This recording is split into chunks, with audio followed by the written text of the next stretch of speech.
Hello friends, સ્વાગત છે આપનું મારા રસોડાના કાઠિયાવાડી સ્વાદમાં. હું ભાવનાબેન રાઠોડ. આજે આપણે બનાવીશું વિસરાતી વાનગી ગોળ પાપડી. ફ્રેન્ડ્સ, મારી એજના બધાએ આ ગોળ પાપડી ખાધેલી હશે, પણ અત્યારની જનરેશનને તો આ ટેસ્ટ ચાખવા પણ ન મળે. તો અહીંયા તમે જુઓ કેટલી ક્રિસ્પી આ ગોળ પાપડી તૈયાર થયેલી છે. હાથ અડતા જ આ રીતે ટુકડા થઈ જાય છે. બસ થોડી નાની નાની ટિપ્સ ધ્યાનમાં રાખવાની છે, એ હું તમને આગળ જણાવતી રહીશ. તો ચાલો બનાવીએ એક જ વખતમાં પરફેક્ટ થાય એવી ગોળ પાપડી. ગોળ પાપડી કે ગુળગટા, જે પણ તમે કહેતા હોય, એને સેટ કરવા માટે અહીંયા પહેલાં આપણે વાસણ તૈયાર કરી લેવાનું છે. પછી તમને આ સમય નહીં મળે, એટલે આ પ્રોસેસ પહેલાં કરી લેવાની. તો આ વાસણને ઘીથી એકદમ સારી રીતે ગ્રીસ કરી લેવાનું, જેથી અનમોલ્ડ કરવામાં સરળતા રહે. કેક ટીન આપણે ઘીથી ગ્રીસ કરી લીધું છે. ગાર્નિશિંગ માટે આપણે સફેદ તલનો ઉપયોગ કરશું. તો થોડા સફેદ તલ આ રીતે કેક ટીનમાં જ ઉમેરી દેશું. તમે મગજતરીના બી ઉમેરી શકો છો, કે ઈચ્છા હોય તો તમે ડ્રાયફ્રૂટ્સ પણ ઉમેરી શકો છો. બસ થોડા તલ ઉમેરી દીધા છે. હવે કેક ટીન સાઈડ પર રાખી દઈશું. અને અહીંયા મેં 250 ગ્રામ ગોળ લીધેલો છે. તમે તમારા ઘરમાં જે ગોળ હાજર હોય ને એ ગોળનો ઉપયોગ કરી અને આ ગોળ પાપડી બનાવી શકો છો. તો ચાલો ગોળ પાપડી બનાવી લઈએ. તો ગોળ પાપડી બનાવવા માટે ગેસ પર કડાઈ રાખેલી છે. કડાઈમાં 1 ચમચી જેટલું પાણી ઉમેરશું. અને પાણીની સાથે જ 1 ચમચી જેટલું ઘી પણ ઉમેરી દઈશું. ઘી પાણી સાથે સરસ મેલ્ટ થઈ જાય ને એટલે આપણે જે લીધેલો ગોળ છે ને એ ગોળ ઉમેરી દઈશું.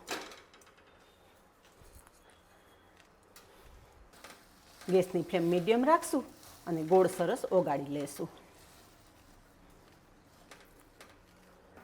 અમે જ્યારે નાના હતા ને ત્યારે માત્ર 10 પૈસામાં ગોળ પાપડીનું એક પીસ મળતું, અને એ ખાવાની એટલી મજા આવતી ને, એટલે આજે એમ થયું કે જૂનામાં જૂની રેસીપી તમારી સાથે શેર કરું.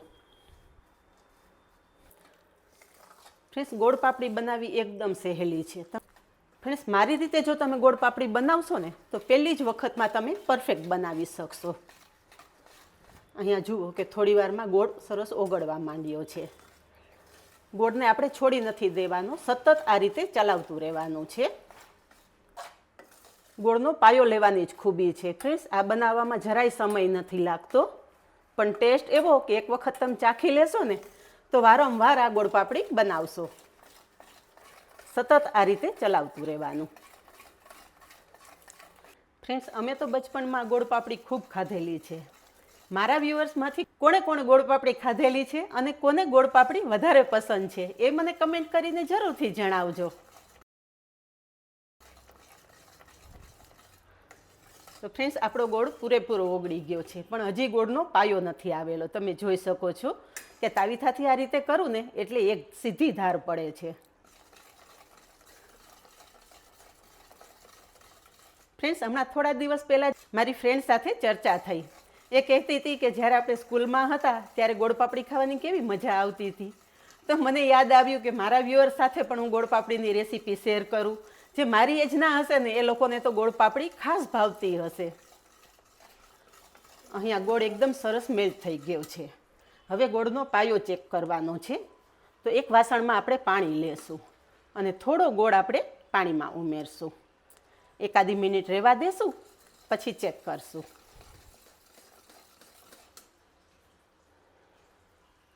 તો ફ્રેન્ડ્સ, પાણીમાંથી આપણે ગોળ કાઢીએ તો અહીંયા તમે જુઓ આ રીતે એકદમ ચોટી જાય છે. હજી આપણો પાયો બરાબર તૈયાર નથી થયો. ફરી એકાદી મિનિટ ચલાવ્યા પછી ફરી પાછું આપણે પાણીમાં થોડો ગોળ ઉમેરશું અને પાણીમાં રહેવા દેશું. ગોળ પાપડી બનાવવા ટાઈમે ગેસની ફ્લેમ એકદમ સ્લો જ રાખવાની છે. જો ફાસ્ટ ફ્લેમે તમે આ પ્રોસેસ કરશો ને તો તમારો ગોળ બળી જશે. ગોળ પાપડીનો ટેસ્ટ બિલકુલ સારો નહીં આવે.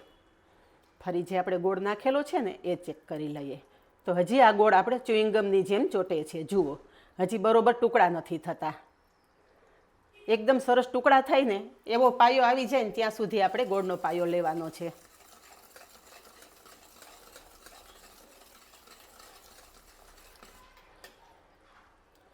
ફરી પાછા 2 થી 3 ડ્રોપ્સ આપણે પાણીમાં ઉમેરશું. ફ્રેન્ડ્સ, આ પાયો ચેક કરતા રહેવું ખાસ જરૂરી છે. જો તમારો પાયો એકદમ આવી જશે ને તો ગોળ પાપડીનો કલર પણ બરોબર નહીં આવે. બસ હવે તમે જુઓ કે પડે ને તો અવાજ આવે છે. અને આ ગોળનો તરત ટુકડા થઈ જાય છે. જુઓ, મીન્સ કે આપણા ગોળ પાપડીનો પાયો પરફેક્ટ તૈયાર થઈ ગયો.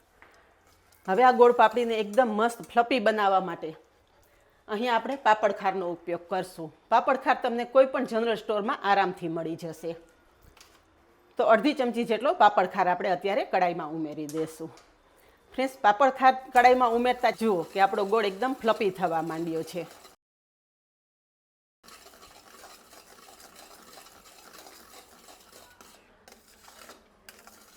બસ હવે વધારે સમય બગાડ્યા વગર તરત જ આપણે જે કેકટીન તૈયાર કરીને રાખેલું છે ને એમાં ઉમેરી દેશું. એટલે જ તમને આગળ કહેલું કે પછી તમને બિલકુલ સમય નહીં મળે.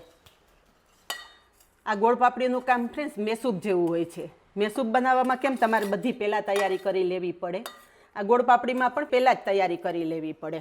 ફ્રેન્ડ્સ, આ વાસણને આપણે બિલકુલ ટચ નથી કરવાનું, તો જ આમાં એકદમ સરસ જાડી પડશે. હવે આને આપણે અડધીથી પોણી કલાક સુધી ઠંડુ થવા દેશું, પછી જોશું. તો અહીંયા ગોળ પાપડી સરસ ઠંડી થઈ ગઈ છે. હવે અનમોલ્ડ કરી લેશું.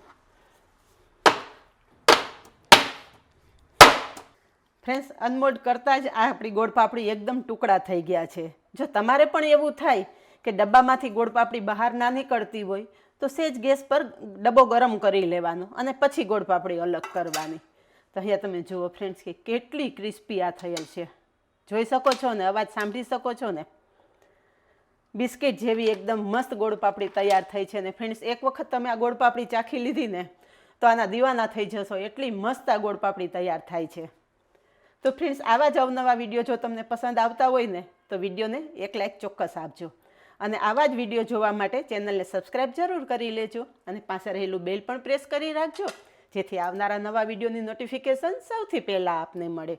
તો આ જ રીતે બનાવો અને કમેન્ટમાં જણાવો કે આજની રેસીપી કેવી લાગી. તો આજે બસ આટલું જ. મળીએ નેક્સ્ટ વિડીયોમાં. ત્યાં સુધી બાય. Thank you.